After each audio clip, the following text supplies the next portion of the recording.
Welcome to episode 90 of the Guitar Builders Basics video podcast. Luthiers, tips, tricks and training from me, Ben Crow, Crimson Guitars in the UK. Now, we've been a little bit sporadic with video this week. The more I get to do in the studio building guitars, the less organised I am with video production, which is terrible. Anyhow, this is a question and answer show. If you have a question for us, ask at guild@crimsonguitars.com. So that's the email address. Or join the forums, crimsonguitars.com/guild. That's not going to confuse anybody. And post a link to your question in the members' questions for the show area. Or ask in the comments underneath this video. And we hopefully... potentially, possibly, maybe we'll answer your question. All right. Now, this is a question from Zombie Bath via email. Good name. He says, how does scale length affect tone? I was thinking about building a guitar with a small scale length of 510 millimeters. Also, I wanted to set the neck deep or go with a through neck with a thin, solid body. Any thoughts on how this might affect tone? And we've once again gone back to the perennial question. I suspect I'm going to be answering questions on tone forever. First of all, scale length, this very much depends on the strings. If you have a standard gauge set of strings, they are tuned to pitch at a certain tension over a certain scale length. So if you, for example, are using a standard set of 9s to 42s, on a Fender scale instrument, then at a particular tension it is going to be E to E. If you have that same set of strings on a Les Paul, it's going to, which has a shorter scale length, 629 millimeters rather than 647.7 or so. It's too early in the morning, my brain is fried. The Les Paul will be, it's got less tension to get to that E, okay?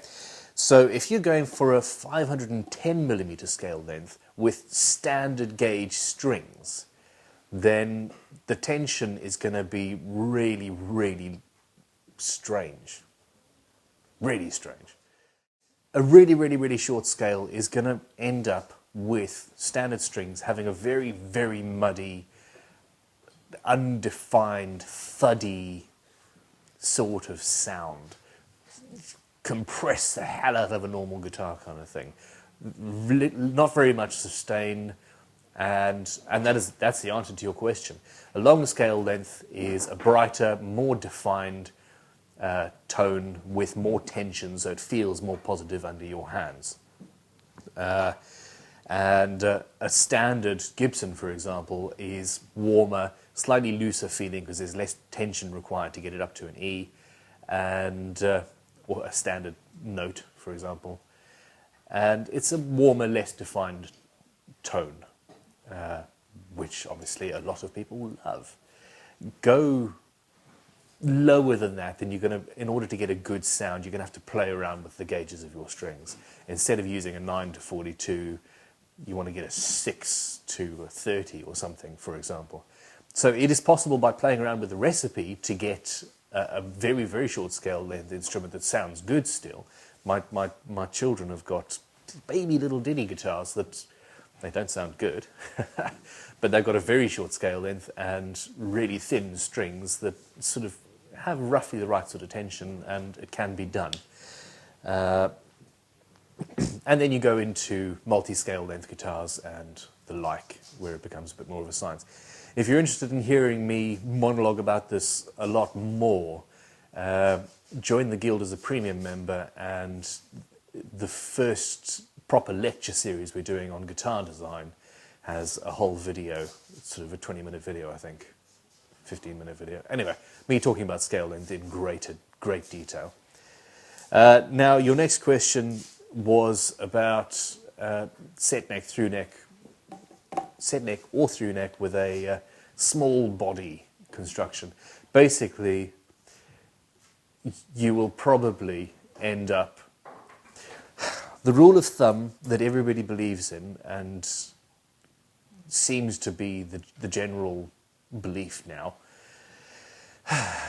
which needs a lot more experimentation, is that with a set neck and definitely a through neck, you tend to have more of the neck wood sound coming through. So if you've got a hard, stable neck, then your instrument is going to sound brighter and with more definition. If you've got a soft wood neck, so a mahogany or something like that, it's not a soft wood, but it's soft. Your instrument will sound more like that. Now, if you have a very small body, it tends to vibrate more, no matter what the construction. We've got one of our 45 RPM instruments, and I built it out of Bubinga, which is massively hard and dense. And it's only 15 millimeters, 20 millimeters thick at worst. But because it's thin, it tends to vibrate more, and it's got a really nice sound. Okay, that is the end of the podcast for today. Thank you very, very much for watching. Please don't forget to subscribe. And if you want a plectrum, we're in the process of combing through. I cannot believe how many people have entered the competition for the 30,000 subscriber giveaway. But what I really can't believe is how long it is taking us just administratively to get this sorted and organized. But we're working on it, and you'll be getting emails and extra presents and things coming through very soon.